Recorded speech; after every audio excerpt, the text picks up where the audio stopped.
Hi, welcome to Vijay's info. இன்றைக்கி நம்ம நல்ல ஹெல்த்தியான ஒரு ராகி மால்ட்டு செய்வோம். அதுக்கு நான் 1 கிலோ ராகியை நல்ல ஒரு 8 மணி நேரம் தண்ணியில் ஊற வச்சு அதை ஒரு நல்ல வெள்ளை துணியில் வடிகட்டி ஒரு 8 மணி நேரம் வச்சேன். நல்ல முளை கட்டிடுச்சு பாருங்கள், நல்ல முளை கட்டியிருக்கு பாருங்கள். இந்த முளை கட்டின ராகியை வச்சு ஒரு ராகி மால்ட்டு செய்வோம். நல்லா ஹெல்த்தியானது, ரொம்ப அருமையாக இருக்கும், டேஸ்ட்டும் நல்லாயிருக்கும். இதில் எல்லாம் நமக்கு உடம்புக்கு வேண்டிய எல்லா சத்துமே இதிலே கிடச்சிரும். இதை என்ன செய்யலாம், நான் இந்த ஈரத்துலேயே இன்றைக்கி தேவையானது 2 ஸ்பூன் எடுத்துக்கிறேன்.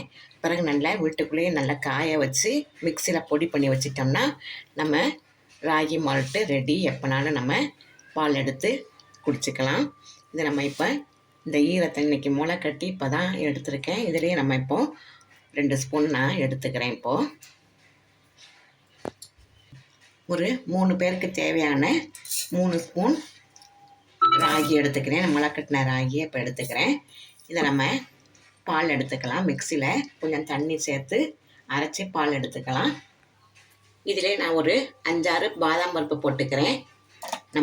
உங்களுக்கு என்ன நட்ஸ் வேணுமோ அதை போட்டுக்கோங்க. நான் பாதாம் போட்டிருக்கேன். நீங்கள் முந்திரி வேணாலும் முந்திரி போட்டுக்கோங்க, பிஸ்தா வேணால் பிஸ்தா எதானும் போட்டுக்கோங்க. நான் 4 பாதாம் போட்டிருக்கேன். அதையும் சேர்த்து அரைச்சிடுவோம். இப்போ அரைச்சிட்டு வந்துட்டோம். இதை வடிகட்டி எடுத்துக்கலாம்.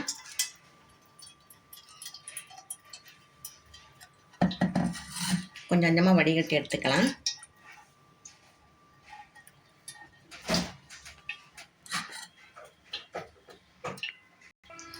நல்ல ராகியை வடிகட்டி பால் எடுத்துட்டோம் பாருங்கள். இதை இப்போ தேவைக்கு கொஞ்சம் தண்ணி விட்டுக்கிட்டு காய்ச்சலாம். அடுப்பில் வச்சு காய்ச்சுவோம்.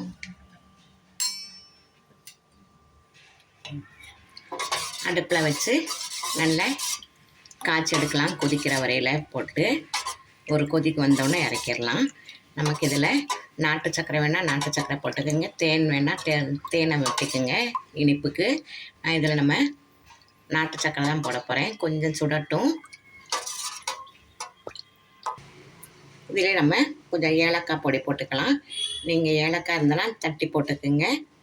தோல் எடுத்துட்டு நான் ஏலக்காய் பொடி 2 ஒரு பிஞ்சு போட்டிருக்கேன். இதிலே நாட்டு சக்கரை சேர்த்துக்கலாம். உங்களுக்கு எவ்வளோ இனிப்பு வேணுமோ அது மாதிரி சேர்த்துக்குங்க. நான் ஒரு 3 ஸ்பூன் சேர்த்துக்கிறேன். நீங்கள் ஹனி விட்டாலும் செம்ம டேஸ்ட்டாக இருக்கும். நல்லா கொதிச்சிச்சு பாருங்கள். சூப்பராக ரெடி ஆகிடுச்சு ராகி மால்ட். அவ்வளோதான், வீட்டிலையே செம்ம டேஸ்டான முளை கட்டின ராகி வச்சு ஒரு ராகி மால்ட் செஞ்சாச்சு. ரொம்ப சிம்பிள் தான். ஒரு 8 மணி நேரம் ஊற வச்சுட்டு நல்லா ஒரு துணியில், நல்ல வெள்ளை துணியில், காட்டன் துணியில் நல்லா முடிச்சு போட்டு வச்சிட்டோம்னா ஒரு நாளைக்கு நல்ல முளை கட்டி வந்துடும். அது ரொம்ப சத்தானது. ரொம்ப முளை கட்டாத ராகியை விட முளை கட்டி சாப்பிட்றது ரொம்ப நல்லது. எல்லா சத்தும் சேர்ந்தது. நல்லா கொதிக்க வச்சாச்சு. இதை ஆஃப் பண்ணிடலாம். சூப்பரான நல்ல ராகி மால்ட் ரெடி ஆயிடுச்சு. இதில் ஒரு ஸ்பூன் சப்ஜா சீட்ஸு நல்லா ஒரு 10 நிமிஷம் ஊற வச்சுருக்கேன். அதையும் போட்டுடலாம். ரொம்ப ஹெல்த்தியான நல்ல ராகி மால்ட் ரெடி ஆகிடுச்சு பாருங்கள். உங்கள் வீட்டில் செஞ்சு அசுத்துங்க. இந்த ரெசிபி உங்களுக்கு பிடிச்சிருக்கும். பிடிச்சிருந்தால் லைக் பண்ணுங்கள், ஷேர் பண்ணுங்கள், சப்ஸ்கிரைப் பண்ணுங்கள், பெல் ஐக்கானை தட்டி விடுங்க. மற்றும் ஒரு நல்ல ரெசிபியும் உங்களை சந்திக்கிறேன். பாய்.